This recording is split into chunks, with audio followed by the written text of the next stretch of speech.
The early bird gets the worm, right? But what if that worm feels as though it's completely out of reach? What if it feels like no matter how early the bird arrives, the worm is never there? What does that make the bird who shows up every day, even though the reward is never present? Some might call the bird delusional, possibly unrealistic, maybe even deranged. Those people will never see the motivation behind that bird's actions. They simply see the bird as a bit insane.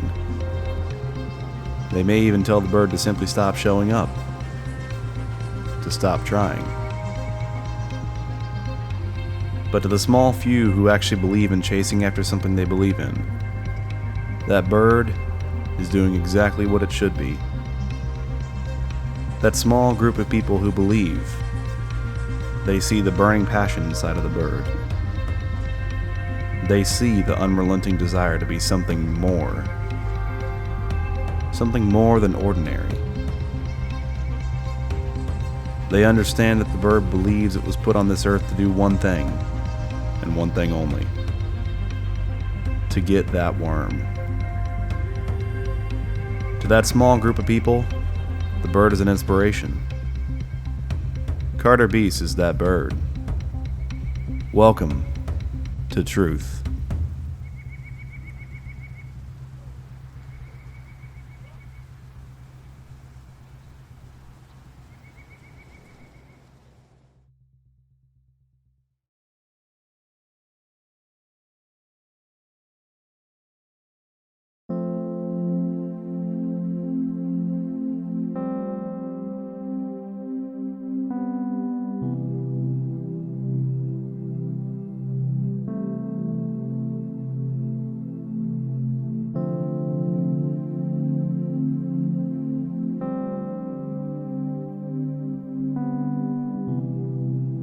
When I was little, I had a bike before I was born, and my dad promoted to races, and just kind of fell in love with it right away when I was little. As soon as I could ride, I rode.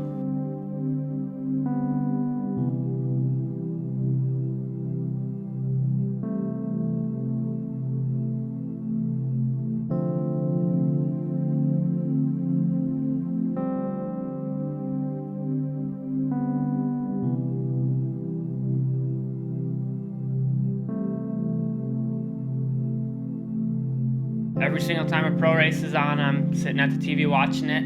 I had all the numbers printed out, and I had those things studied up by the time they got to race time.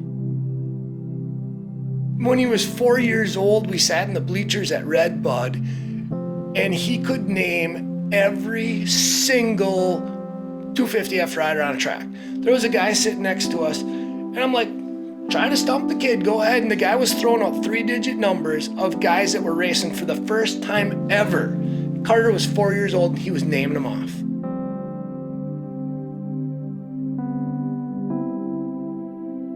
When we went to Red Bud to watch Pro National, I'm like, hey, that's what I want to do. That's like the coolest job ever.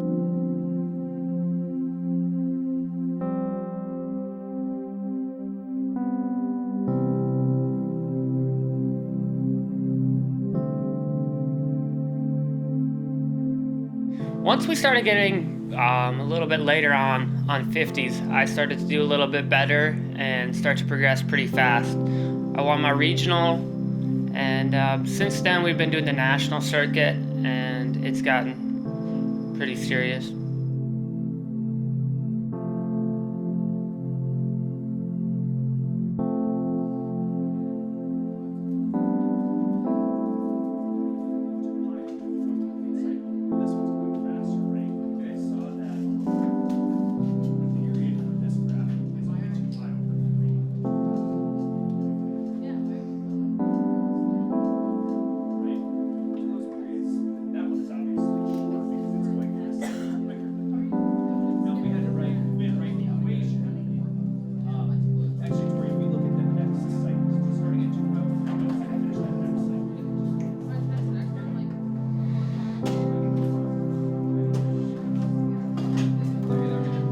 I always had to bug him, well, hey, did you work out today? Did you do that? And And I finally just told him, I looked at him one day and said, buddy, I mean, if you're doing this for me, you're doing it for the wrong reasons, because I love the sport too. I'm passionate about it. I've been involved in it all my life.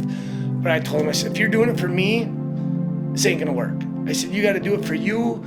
If I have to remind you or ask you if you went to the gym or worked out today, it isn't gonna work. I said, you gotta have it, want it for you. And since that day, you know, he just turned around and he's doing what it takes, and he's doing it on his own.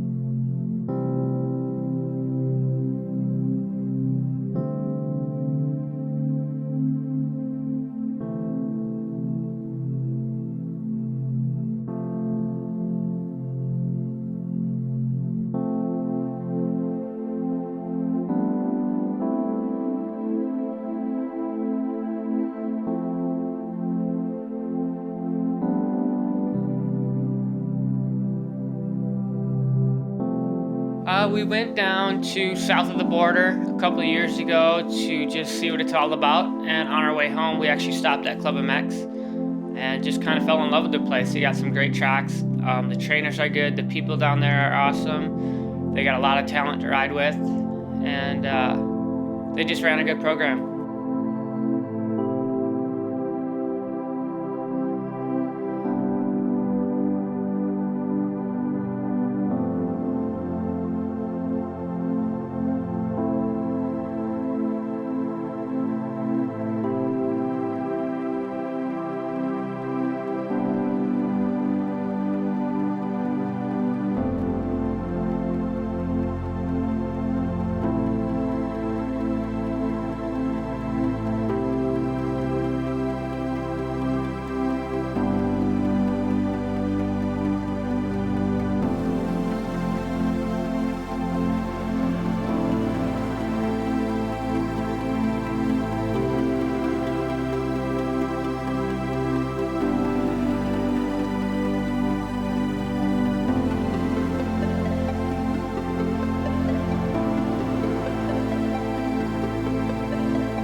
The very first week we were there, he worked so hard, he got heat exhaustion. He literally didn't ride a motorcycle for 18 days prior to Loretta's.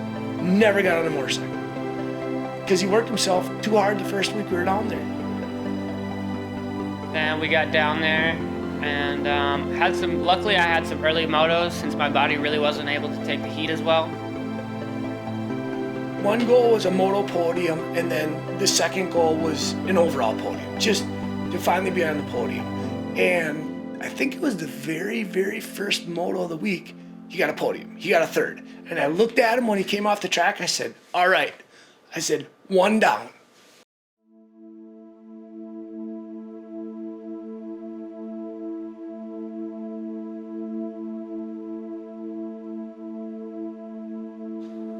You know, he just kind of kept popping off podiums. I think he had three podiums or 4 podiums during the week, and he had never even been on the box before.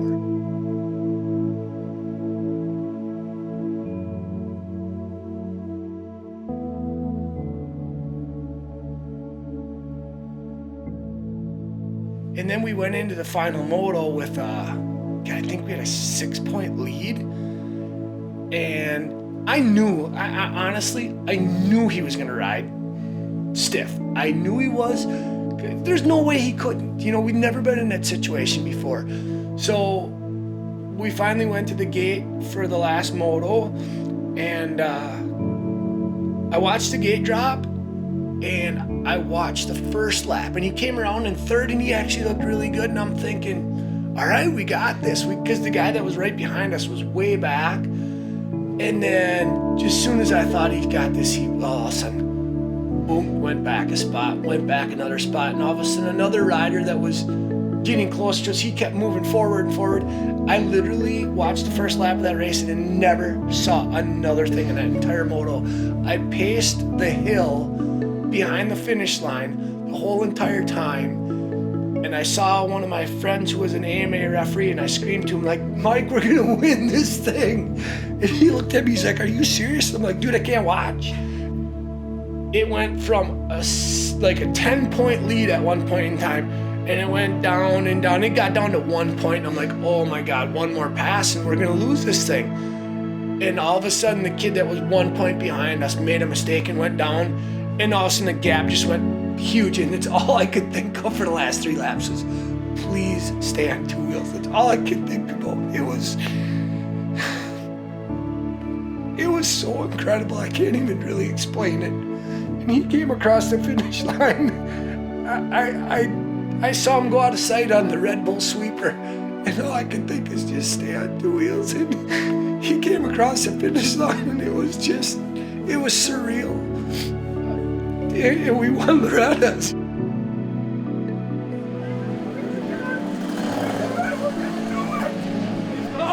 We're gonna do it! We're gonna do it, Stan!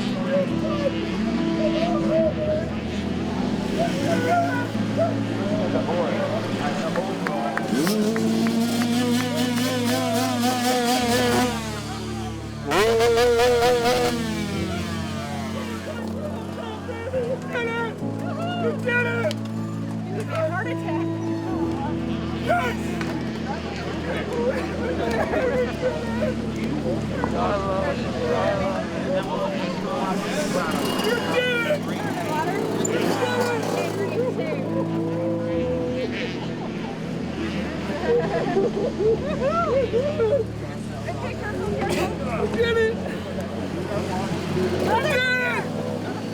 Hug your brother, hug your brother.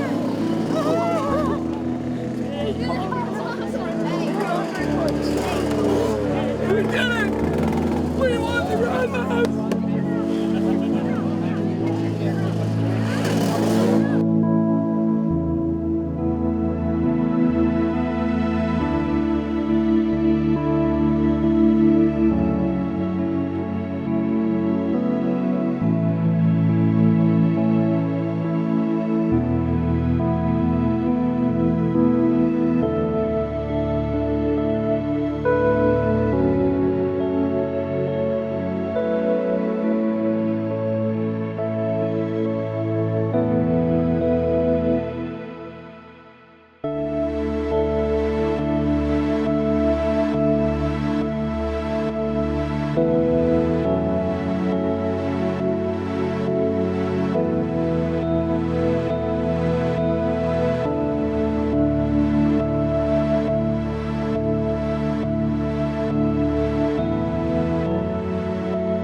I got an offer or two from a couple teams, but nothing too big or nothing that said, hey, all in on me, that was factored or anything.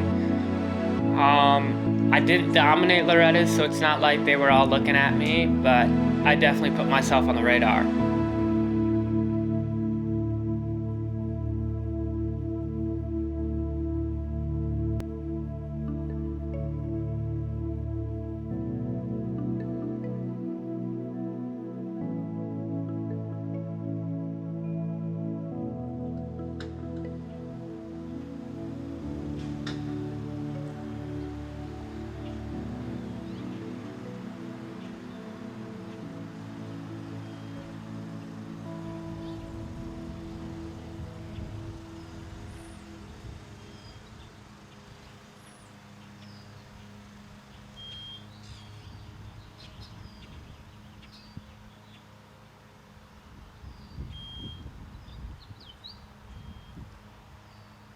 I think the whole key to it is to use it as motivation, is to say, you know what, I don't have the ride yet, I think I deserve it, but use it to motivate you rather than let it eat you apart and say, oh, I don't have a ride. And yeah, it's frustrating, but bottom line, if you focus on what you don't have, you're not going to have it tomorrow either.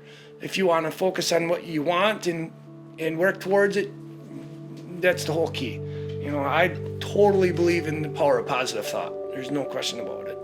I mean, he's so determined, works at it 24/7. He's on such a good program, never breaks the program, really. He's just really determined. There's not really much doubt at all. I mean, he's got the talent, he's got the speed, he's got the determination. He's ready. Obviously, we're working hard to get a ride, but I think what Carter needs is a team to believe in him. I believe in him, Lori believes in him, Jordan believes in him, our family and friends and our local people believe in him. I think he just needs that team, or that, I'll say factory, even though it may not be a factory. I just think he needs a team to step up and say, we want to help you, we want to get you to the races, we want to help you with bikes. And I think once somebody from the industry shows an interest in him and shows belief in him, the sky's the limit.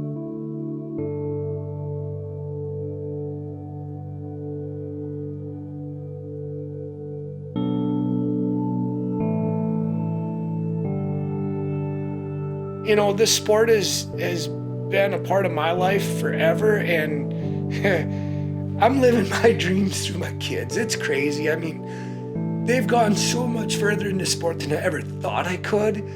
And for me to even think of criticizing where they've gotten to, it truly is.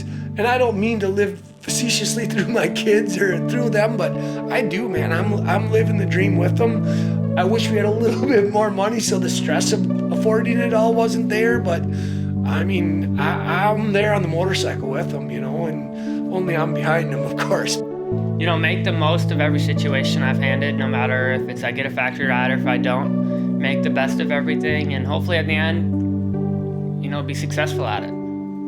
I hope we can all say in 20 years that doing what we did made us better people. I hope it's not just Carter. I hope it's myself, my wife, it's Jordan, it's everyone, and that's all we can really hope for.